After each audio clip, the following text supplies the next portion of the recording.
일본 대기업 순위를 보면 답이 없습니다. 성장이 둔화된 정도가 아니라 이제는 하락 추세를 보이고 있는 자동차 시장에 올인한 토요타가 일본의 1위 기업인데다가 일본 내수 시장에서만 먹고 살고 있는 통신사 NTT 도코모와 KDDI 그리고 유니클로 브랜드를 보유한 패스트 리테일링 등의 일본 대기업들은 딱히 미래지향적인 사업을 하고 있지도 않아서 매력을 느끼기가 참 어렵죠. 월가의 전설, 투자의 귀재라고 불리는 미국의 짐 로저스는 일본의 미래는 암울하다며 일본 은행이 돈을 생각 없이 대량으로 찍어내고 있는 것과 일본의 인구 감소를 이유로 들었습니다. 돈을 마구 찍어낸 결과 여기 보시는 것처럼 일본의 GDP 대비 국가 부채 비율은 253%로 미국의 2배, 한국의 6배가 넘는 이 말도 안 되는 마이너스 통장을 만들어 버렸죠. 일본의 경제가 이렇게 암울한 가운데 유일한 희망은 소프트뱅크였습니다. 일본 대기업들 가운데 유일하게 미래지향적인 사업들에 엄청난 비중을 투자하고 있는 곳이 바로 이 제일한국인 3세 손정희가 회장인 소프트뱅크입니다. 소프트뱅크의 핵심 사업은 6가지인데요. 이 중에 실제로 이익을 안겨주고 있는 사업은 4개죠. 일본과 미국에서 이동통신 사업, 야후재팬, 그리고 소프트뱅크 비전펀드 이렇게 4가지인데요. 참고로 소프트뱅크는 미국의 4대 이동통신사인 버라이즌, AT&T, 스프린트, T-모바일 중에서 5,400만 명의 가입자를 보유한 스프린트를 인수해버렸습니다. 자, 그런데 보시면 소프트뱅크의 1년 총 매출액은 100조 원, 여기서 비용을 제외하면 14조 원이 남는데요. 이 중에서 두 번째로 높은 영업이익을 만들어내는 사업이 바로 소프트뱅크의 비전펀드입니다. 자세히 보시면 소프트뱅크 비전펀드와 델타펀드라고 되어 있는데 비전펀드에 소프트뱅크가 투자한 규모가 34조 원, 델타펀드의 규모는 7조 원으로 비전펀드의 비중이 절대적으로 높은 것을 확인할 수가 있습니다. 자, 그런데 이렇게 중요한 소프트뱅크의 비전펀드가 흔들리면서 소프트뱅크 전체가 위험에 빠지고 있다는 우려가 나오고 있죠.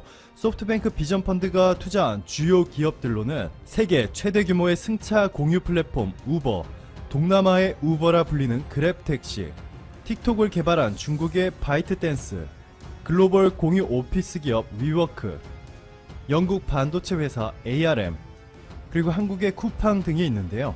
먼저 쿠팡을 예로 어떻게 소프트뱅크의 비전펀드가 흔들리고 있는지 알려드릴게요. 한국에서 쿠팡 정말 빠른 속도로 성장하고 있습니다. 위메프, 티모는 전혀 상대가 되지 않을 만큼 너무 커버렸죠. 2014년 3,500억 원도 안 됐던 쿠팡의 매출액은 지난해 4조 4,228억 원을 기록하였습니다. 비결이라고 한다면 소프트뱅크 비전펀드가 3조 2천억 원이라는 엄청난 규모를 투자해 주었기 때문이죠.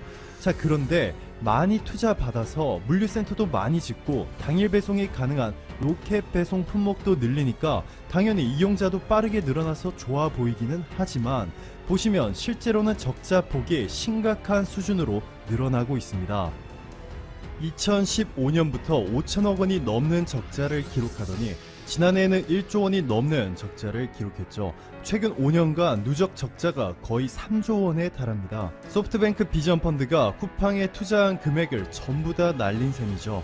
문제는 쿠팡이 우리가 흔히 볼 수 있는 이 주식시장에 상장이 안 되어 있어서 일반 투자자들은 쿠팡에 투자를 할 수가 없습니다. 최대한 많은 사람들이 쿠팡의 주식을 사고 팔아야 객관적인 쿠팡의 기업 가치가 매겨질 텐데 일반인들이 쉽게 주식을 매매할 수 없는 이 비상장 회사이기 때문에 쿠팡이라는 회사를 정확한 가치로 평가하기가 어려운 상황이죠. 소프트뱅크 비전펀드는 쿠팡에 처음 투자했을 당시에 쿠팡의 가치를 6조 원으로 평가했습니다. 그런데 이후 해마다 5천억 원이 넘는 적자를 기록하자 6조에서 4조 2천억 원으로 기업 가치를 하향 조정했죠.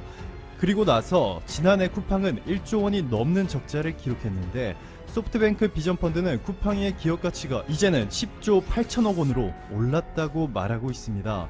이게 무슨 말인지 쉽게 설명드리면 쿠팡이 삼성화재, LG전자, 하나은행들과 비슷한 수준이라고 주장하는 것이죠. 아무리 쿠팡이라고 해도 이 정도까지는 여러분 각자의 판단에 맡기도록 할게요. 다른 곳들도 비슷한 상황입니다. 소프트뱅크 비전펀드가 5조 원 넘게 투자한 세계 최대 규모의 사무실 공유업체 위워크의 기업 가치를 소프트뱅크가 셀프로 56조 원이라고 하였는데, 미국 주식시장에 상장시키려고 준비하는 과정에서 증권가는 위워크의 가치를 18조 원이라고 평가하였습니다. 소프트뱅크 비전펀드가 자체적으로 평가한 금액의 3분의 1도 안 되는 수준이죠. 이에 충격을 받았는지 상장이 계속 지연되고 있네요. 소프트뱅크 비전펀드가 가장 많이 투자한 우버도 마찬가지입니다. 우버는 미국의 뉴욕 증권거래소에 상장되어 있기 때문에 4만 원만 가지고 있어도 누구나 우버 주식을 직접 사고 팔 수가 있죠. 처음에는 우버의 기업 가치를 92조 원으로 평가하였는데, 뉴욕 증권거래소에 상장시키고 나니까 현재 26% 폭락한 69조 원으로 하락하였습니다. 우버 실적을 보시면 지난해까지 매출액과 순이익이 동시에 증가하면서 대박 날 것 같았죠. 그런데 올해 2분기, 그러니까 4월부터 6월까지 3개월 만에 6조 2천억 원이라는 사상 최대 규모의 적자를 기록하였습니다. 지금으로부터 약 2달 전 400명의 글로벌 우버 직원이 해고되었는데요. IT 매체 테크크런치에 따르면 최근 435명의 우버 직원들이 추가로 해고된 것으로 알려졌습니다. 435명 중에서는 170명이 제품팀 직원들이었고, 나머지 265명이 기술팀인 것으로 전해져서 더욱더 충격적이었죠. 자, 이제 토요타 NTT에 이어서 일본 대기업 서열 3위인 일본 최대 규모의 투자회사 소프트뱅크가 얼마나 위기에 처해 있는지 느껴지시나요? 소프트뱅크가 소프트뱅크 비전펀드를 통해서 우버의 최대 주주가 되었을 때까지는 분위기가 정말 좋았고, 손정희 회장의 과감한 추진력에 모두가 박수를 보냈죠. 그러나 소프트뱅크가 비전펀드에 가장 많은 금액을 투자하고 있는 사우디 국부펀드의 자금력만 믿고 적자를 기록하는 너무 많은 기업들의 무리한 투자를 진행하게 되었던 것이 화근이었습니다. 가장 공들이고 있는 우버는 올해 2분기에만 6조 2천억 원이라는 사상 최대 적자를 기록하였고, 두 번째로 많이 투자한 위워크도 지난해 2조 원의 적자, 올해도 이미 1조 5천억 원이 넘는 적자를 기록, 한국의 쿠팡도 1조가 넘는 적자를 기록하였죠. 이외에도 소프트뱅크 비전펀드가 투자한 수많은 기업들이 적자의 늪에 빠져 있는데요. 전 세계 언론사들도 심상치 않은 평가를 내리고 있습니다. 파이낸셜 타임즈는 소프트뱅크 비전펀드가 보유한 우버의 가치가 25%나 급락했고, 다른 상장 기업들도 기업을 공개했을 당시보다 가치가 낮아졌다고 지적했고, 세계 1위 경제 전문지인 블룸버그는 최근 우버의 주식 가격이 폭락한 것과 위워크의 실제 가치가 자체 평가한 것보다 한참 밑돌고 있는 상황을 설명하면서, 소프트뱅크가 지난 6월 종료된 마지막 보고 기간에 소프트뱅크 비전펀드의 가치를 822억 달러로 표시했다면서 이번에 최근 실적까지 반영하여 가치를 다시 책정해야 한다고 보도하였습니다. 이게 무슨 뜻이냐면요, 원래 소프트뱅크 비전펀드가 받은 투자 원금이 1000억 달러인데 이미 178억 달러를 손해보았고, 손실 규모는 더욱더 커질 것이라는 것이죠. 일본의 니혼 게이자 신문은 2000년에 있었던 IT 거품까지 거론하면서, 당시엔 IT 주식에 돈이 몰렸다면 지금은 비상장 주식이 대상이라며 소프트뱅크 비전펀드가 이 버블의 선두에 있다고 전했습니다. 그리고 결정적으로 비전펀드에 가장 많이 투자한 사우디가 손정희 회장과 다르게 생각하고 있습니다. 손정희 회장은 세계 최대 규모의 공유 오피스 전문 업체인 위워크를 차세대 알리바바라 부르며 19조 원 정도는 투자해야 한다고 주장했지만, 사우디가 평가하기에는 말이 테크 기업이지 따지고 보면 부동산 임대업체에 불과하다며 강하게 반대하자 결국에는 19조 원이 아닌 2조 4천억 원만 투자하게 되었습니다. 이렇게 생각하시는 분들 계실 수 있습니다. 여기 소프트뱅크 실적 구성을 보면 비전펀드 영업이익은 전체의 23%밖에 되지 않고, 소프트뱅크가 투자한 금액은 전체 120조 원 중에서 28%이기 때문에 설마 잘못돼도 소프트뱅크가 흔들릴 정도는 아니다 라고 생각하시는 분들 계실 겁니다. 자, 그런데요, 소프트뱅크가 비전펀드에 투자한 금액은 34조 원 뿐이지만 소프트뱅크는 무한책임 사원이고 나머지 투자자들은 유한책임 사원입니다.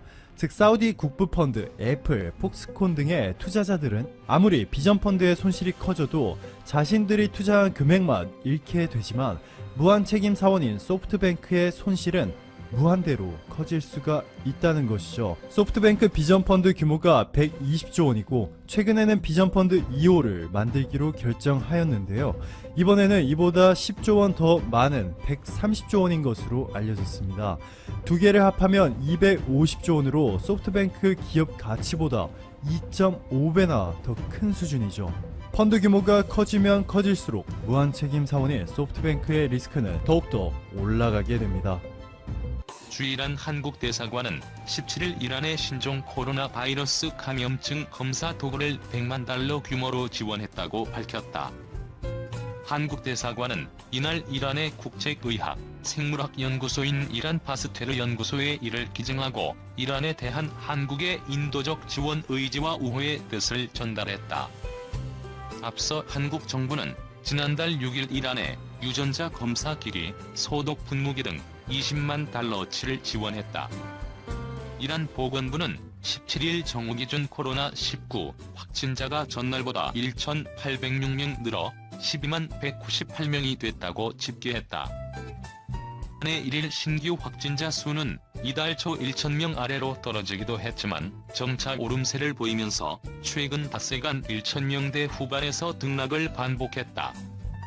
이란의 검사 건수가 최근 열흘간 1만 4천 건대를 유지하는 가운데 이 기간 1일 확진율은 10% 수준에서 12%대로 상승했다. 이날 기준 사망자는 전날보다 51명 추가돼 6,988명으로 늘었다. 이란의 1일 신규 사망자는 이달 들어 50명 안팎을 유지하면서 눈에 띄는 변화가 없다.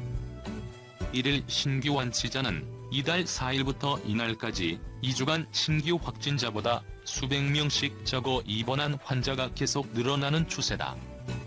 17일 기준 이란의 완치율은 78.6%다. 앞서 키아누시 자한푸르 이란 보건부 대변인은 19일 미국의 대이란 제재 탓에 한국 바이오 업체에 코로나19 검사 키트와 장비를 수입할 수 없는 상황이라고 주장했다. 자한푸르 대변인은 자신의 트위터에 한국우리은행이 이란 케샤바르지 은행에 최근 보낸 국제은행 간 통신협회 통지문을 게시했다. 이 통지문에 따르면 우리은행은 미국의 대이란 제재를 이유로 케샤바르지 은행이 15일자로 발급한 53억 원 규모의 수입 신용장 인수를 거부했다. 케샤바르지 은행은 한국 바이오 업체 M사와 검사 키트 수입 계약을 맺은 이란 수입상의 LLC를 발급한 이란 측에서 은행이다. 우리은행은 이란과 교역을 위한 원화 결제 계좌를 운영한다. 이 계좌에는 한국 정유업체가 수입한 이란산 원유의 수입 대금이 예치됐다. 한국 업체가 이란에 수출하면 이 계좌에서 수출 대금을 받을 수 있지만 지난해 9월부터 미국의 대이란 제재가 강화되면서 인도적 물품의 대이란 수출 대금도 결제가 중단됐다. 우리은행이 케샤바르지 은행이 발행한 LC를 인수하지 않으면 수출 대금이 M사에 지급되지 않아 수출의 차질이 빚어질 수도 있다. 하지만 최근 신종 코로나 바이러스 감염증에 이란이 큰 피해를 당하자 미국은 이란에 대한 인도적 물품의 수출은 제재에 해당하지 않는다고 정치적으로 선언한 상황이다. 자한푸르 대변인은 이 스위프트 통지문을 근거로 이란의 의약품, 의료 장비 수입을 막는 반인륜적이고 잔인한 미국의 범죄적 압박을 방증하는 문서다라고 비판했다. 이 스위프트 통지문은 전날 이란 외부에 있는 반체제 매체 이란 인터내셔널이 처음 공개했다. 이 매체는 M사의 중동지역 독점 공급사인 한국 회사 오사가 의료 분야 회사가 아닌 소프트웨어 개발사라는 점을 들어 이란 정권이 코로나19 관련 인도적 물품 수입을 가장해 불법 거래를 하고 있다라고 주장했다. 이에 자한푸르 대변인은 M사와 오사가 중동지역 독점 공급권과 관련해 맺은 권한 위임 계약서를 트위터에 공개하면서 합법적 절차에 의한 수입이라며 이란 인터내셔널이 날조한 보도라고 반박했다. 오사는 홈페이지에서 메신저 앱을 개발하는 회사로 소개했다.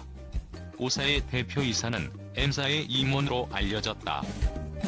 이에 대해 주일한 한국대사관 관계자는 LC는 2018년 11월 이후 증빙자료 운송 문제 등으로 대이란 교역에서 사용이 중단된 반면 전신환 방식의 결제는 정상 진행 중이다라며 현재 논의되는 인도적 교역 재개권은 전신환을 통한 선수금 송금을 기반으로 하는 만큼 이번 LC 인수건은 우리 정부의 대일한 인도적 교역 재개 정책과는 무관하다라고 설명했다. 신종 코로나 바이러스 감염증 사태로 한국산 방호복에 대한 인기가 높아지면서 지난 4월 한 달 수출한 국산 방호복 규모가 지난 20년간에 수출한 것보다 많은 것으로 나타났다. 17일 관세청에 따르면 4월 부직포 재질의 방호복 수출액은 1951만 5천 달러에 달했다. 이는 지난해 같은 기간 6만 달러보다 327배가 폭증한 수치다. 특히 지난 2000년 이후 방호복 수출액을 집계한 이후 지난 2019년까지 20년간 수출한 누적액인 1597만 9천 달러보다도 많은 것이다. 코로나19 영향으로 4월 한 달간 수출한 방호복이 지난 20년간의 누적 수출치를 능가한 셈이다. 중국 완서 코로나19가 확산될 조짐을 보이던 지난 1월 방호복 수출액은 164만 2천 달러이던 것이 2월 947만 달러, 3월 448만 7천 달러로 수직 상승했다. 이달 10일 현재 802만 5천 달러가 수출돼 전달 수출액을 뛰어넘었다. 해외에서 K-방호복 주문이 밀려들면서 국내 봉제업체들은 활기를 되찾고 있다. 부산의 동성 INC나 대구의 보광직물 등 의류를 제조하던 봉제업체들은 부직포를 가져다 직접 방호복을 만들고 있다. 한 봉제업체 관계자는 한국산 방호복 품질이 전 세계에서 인정받으면서 현재는 만드는 대로 해외 수입 판매처들이 바로 사가고 있다면서 코로나19로 의류 판매가 저조해 공장 가동률이 떨어졌는데 방호복 수요가 늘면서 공장을 불가동해도 모자랄 판이라고 말했다. 기존 부직포를 이용한 방호복 외에도 여러 번 쓸 수 있는 다회용 신소재 방호복도 수출해 청신호가 켜지고 있다. 대구의 다이텍 연구원은 미국 병원단체의 부직포를 대체할 수 있는 방호복용 직물 원단을 개발해 1차 수출에 성공해 추가 계약에 대한 기대감을 높이고 있는 것으로 알려졌다. 한 섬유업계 관계자는 지난 3월 말부터 해외로부터 방호복 제작 의뢰가 들어와 각국의 인증을 위해 샘플을 보내고 제작업체를 찾아 수출 물량을 확보하느라 바쁘다며 K-방역이 세계적으로 벤치마킹 대상이 되면서 K-방호복도 덩달아 수출 호조를 보이고 있다고 말했다. 이어 국내 섬유 개발력 등과 맞물려 K-방호복이 국내 섬유업계를 살릴 새목거리가 될 수 있을 것 같다고 덧붙였다. 15일 한국무역협회에 따르면 코로나19 여파로 올해 1분기 한국 전체 수출은 부진했으나 한국이 방역의 모범 사례로 주목받으며 청정가전, 의료용품, 의약품, 위생용품, 건강보건식품 등의 수출은 오히려 호조세를 보였다.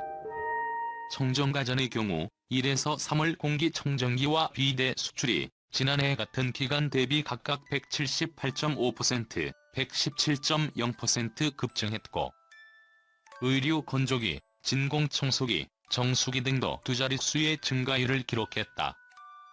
의료용품, 의약품 수출은 진단키트가 67.1%, 의약품이 52.5%, 체온계가 50.5%, 혈압계가 20.1% 증가했다.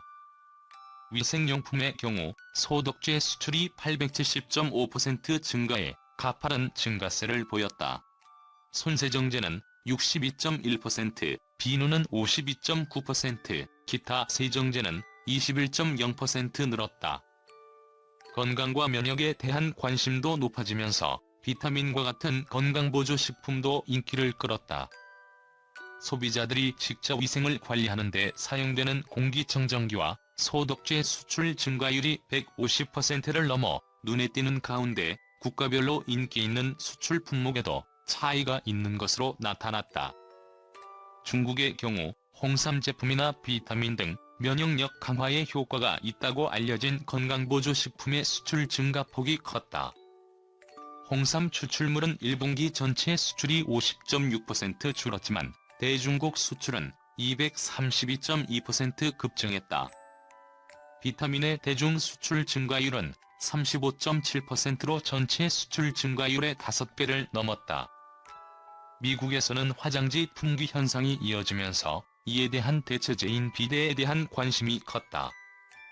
1분기 비데의 대미 수출액은 7만 6천 달러로 지난해 같은 기간보다 4,19.5%나 증가했다. 재택근무와 온라인 수업의 영향으로 솔리드 스테이트 드라이브 수출은 296.7%, 모니터, 웹카메라 수출은 29.7% 늘었다. 고령 인구가 많은 유럽연합은 한국산 가정용 의료용품이 인기를 끌었다. 혈알계와 체온계 수출이 지난해보다 각각 68.9%, 126.1% 늘었고 의약품과 진단키트도 2배 이상 증가했다. 코로나19 이후 K방역이 주목받자 한국산 가정용 의료용품을 구매하려는 수요가 급증했음이 확인된 것이다.